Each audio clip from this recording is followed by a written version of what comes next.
Breithaupt. This is secret fucking insider Canadian shit right now. This is how we are here. Which one do you have? A2? You have an A2? I don't even know what that one is. That is exciting. H1B? Did anyone come on an H1B? Oh yeah, that's a big one. Yeah. P2? How about a P2? If you don't know what that is, these are all the work visas that bring us down. And now, because we walked amongst you undetected, you see.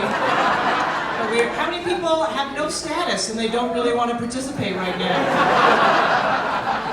Hi everybody, my name is OPHIRA EISENBERG. That is a Calgarian name. It's obviously Hebrew. I'm the one Hebrew person from Calgary, but no one ever gets my name right. I was actually introduced at a party as Oprah something Jewish. That actually happened. And I am originally from Calgary. Yeah, a bunch of us Calgarians. I know, obviously we made the news. I had people around due to Facebook ask me if my family was okay. And everyone was fine. I hope that's the same for you. I had to explain to them no one really lives downtown. But I did say to someone, I love this conversation, I said, but in the Saddle Dome, the water was up to the 15th bleachers. And they went, the what? And I said, the Saddle Dome. They go, what is that? And I go, it's our stadium in the shape of a saddle. And as I'm saying that, I'm like, I'm never fucking talking about this again. I'm never talking about it again. Because they just looked at me like, you have a stadium in the shape of a saddle. And I said, yes, we thought that was a good idea. Because we are Calgarians. I love living in New York. I imagine all of you do as well. It's a good choice.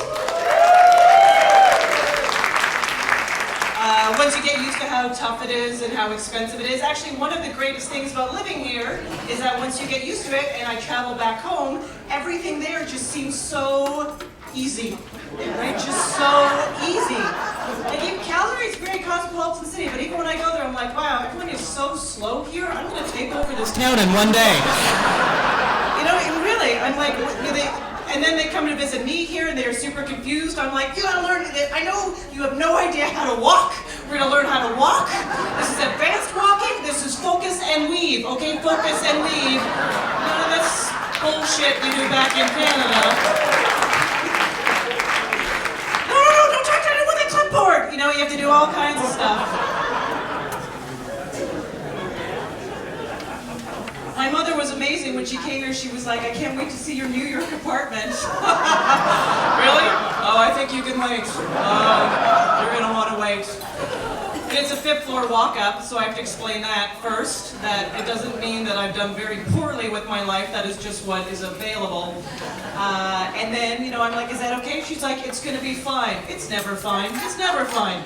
By the 3rd road, you know, she's bent over heaving, and we have to talk and get granola bars in her, and she starts asking stupid questions like, do you have to do this every day? I'm like, no, sometimes I stay in a hotel, Mom. Yes, I live here. But the problem is, you know, as you keep climbing, there's no prize at the top. There's no view. There's not even a balcony. There's just a shitty apartment. That's what you get when you keep climbing. My mother's like, why do you have bars on the window? I'm like, so I don't throw myself out. Do you understand? And then I have some family in BC, and I went to Victoria in Vancouver, and I was traveling around, and I was walking down the sidewalks of Victoria in zigzag, because I could do that. You know, there was no one on the sidewalk, just wide and open. And up ahead of me was a hippie. I forgot all about hippies.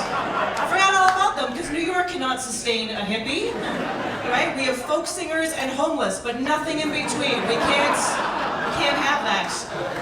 And I'm looking at this guy, and he's got sort of like colorful, you know, shabby clothing and long hair and a long scraggly beard. And I know right now you're like, are you sure you were not in Greenpoint? But this is the addition that makes him a hippie. He had a braid, and at the bottom, a little bell. Right? Because he likes making music with his own body. And he was also flying a finger kite. He had made a little tiny kite that he had on a piece of string, and he was walking down the sidewalk with this kite, flying it in the BC breeze.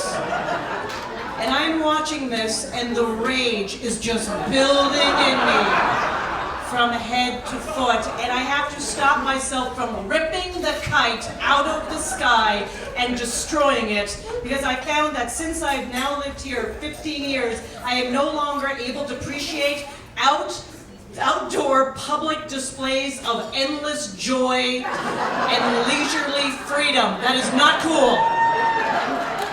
You cannot have time and happiness. Not acceptable in my mind anymore. If you want to experience joy, it should be quietly on your own time in a basement. I'm watching this guy for the first time in my life. I felt like a Republican. I was like, really? Do my tax dollars pay for this bullshit? I can't even believe this. But I did marry an American, and for love, to get a green card, and for love. Wow, it was big, it all worked out. I will say that he is a comic book nerd, so he's kind of like Canadian, but very good looking. And that is an amazing combination, right? Low self-esteem but attractive. Get him! Happy Canada Day, everybody. Enjoy the rest of the show.